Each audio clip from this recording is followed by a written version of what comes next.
All right, last time we had geometric series, and if you'll notice, the formula is given in two different ways. One is better off if your multiplier, your R, is greater than one. But if it's not, if it's between -1 and 1, then these two are a little bit better. Now, notice what happens when R is a fraction, like a half. If you did 1/2 to the second power, that's 1/2 squared is 1/4, and it keeps getting smaller. In fact, when you get really, and it's not, doesn't have to be that big, but for example, 1/2 to the 100th power is 1 divided by, I got to get the other calculator here. 1 divided by 2 raised to the power of 100.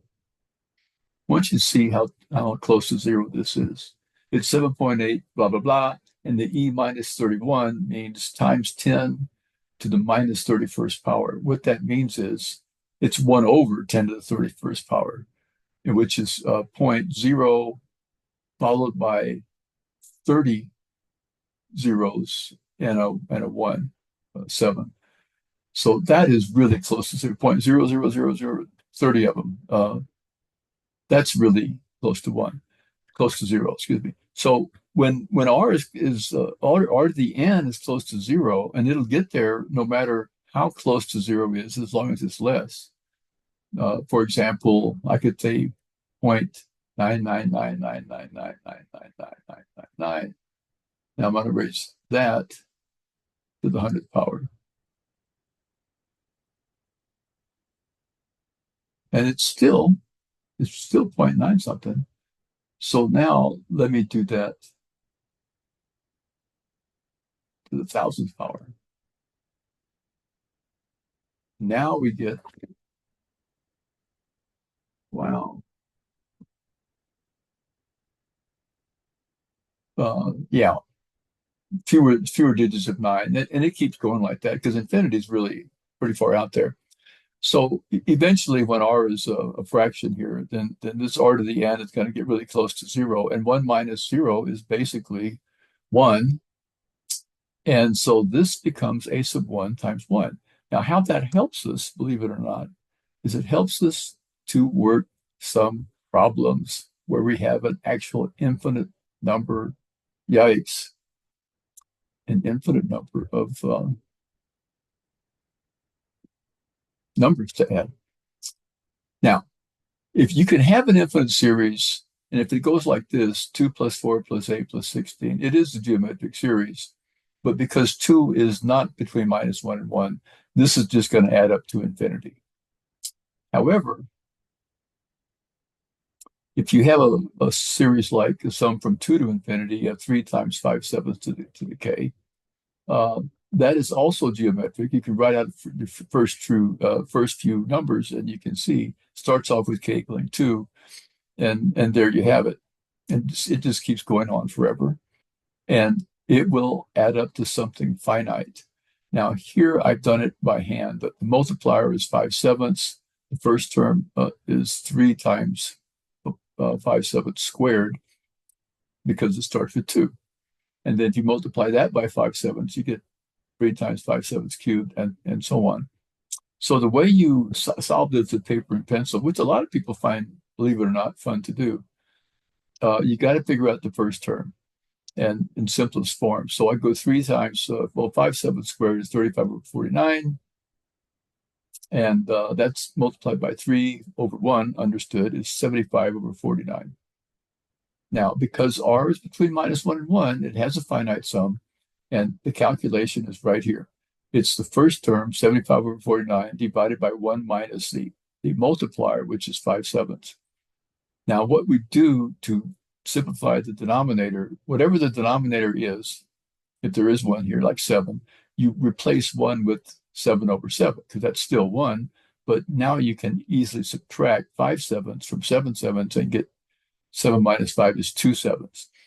To divide by 2/7, you have to multiply by the reciprocal. You have to invert this. In other words, you have to switch the numerator and denominator. Not on the numerator, it just gets copied over, but definitely on the denominator. And you get 75 times 7 over 49 times 2. You can multiply it straight across, get 525 over 98, and that will be acceptable. Or if you're a little more savvy with fractions, you can realize you can cancel 7 into 49, go 7 times. Aha. And 7 times 2 is 14, and then 75. Yeah, 14. And then you could also divide that by 7 to get 75. So there you have it. All right. Let's see. Oh, no. Oh, yes. Now, this says to find the sum of these series using Wolfram alpha. But in fact, if you want to do it by hand, you certainly can. So I suggest that you check your answers there. Really, how do I do that? Well,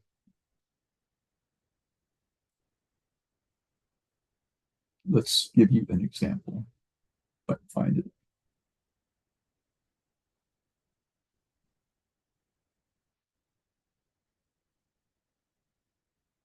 Okay, Wolfie.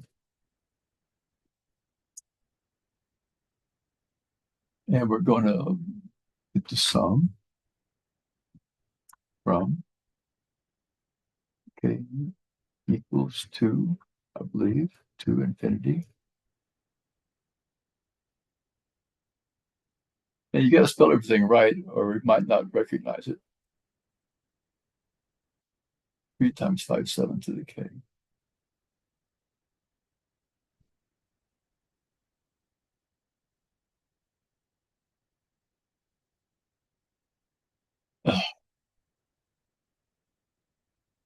Now you can either hit the enter key or you can click on the equal sign. And it takes a really long time for it to do. Oh, wait, it doesn't take but a couple of seconds. Holy cow. And it says it converges. And what that means is it's actually equal to a number. It's not infinity.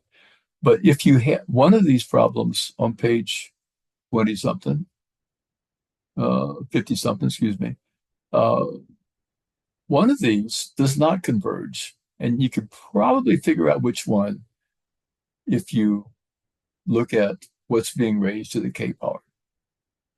However, before we do that, I'm going to give you a little quiz. What? And we'll stop recording over here.